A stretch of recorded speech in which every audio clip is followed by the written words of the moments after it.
इरफान खान की आखिरी film release के लिए तैयार, स्क्रीन पर तहलका मचाने को तैयार। बॉलीवुड के वर्सेटाइल अदाकार मरहूम इरफान खान की आखिरी film The Song of Scorpions उनकी तीसरी बरसी पर रिलीज करने का ऐलान कर दिया गया। इरफान खान 53 साल की उम्र में 29 अप्रैल 2020 को कैंसर के बायस इंतकाल कर गए थे। दुनिया फानी से रुखसत होने से पहले जिंदगी के आखिरी अय्याम में इरफान खान ने अपनी मकबूल फिल्म हिंदी मीडियम के सीक्वल अंग्रेजी मीडियम और द सॉन्ग ऑफ स्कॉर्पियंस अक्स बंद करवाई थी। अंग्रेजी मीडियम को तो इरफान खान की जिंदगी में ही रिलीज कर दिया गया था, तहम ईरानी अदाकारा गोलशिफ्ते फरहानी के साथ उनकी आखिरी film The Song of Scorpions release नहीं हो पाई थी।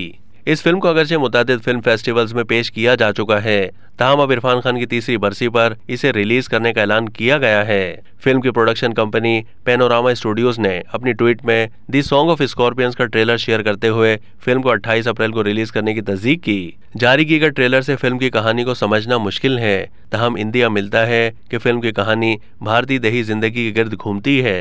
अनूप सिंह की हिदायतकारी में बनाई गई इस फिल्म में इरफान खान और गोलशिफ्ते फरहानी को जोड़ी के तौर पर दिखाया गया है। फिल्म की शूटिंग भारत के सहराई इलाके में की गई है और इसमें राजस्थानी और गुजराती देहाती जिंदगी और सकाफत को दिखाया गया है। अब तक के लिए इतना ही। मजीद मालूमात के लिए डेली जंग के YouTube चैनल को सब्सक्राइब कीजिए।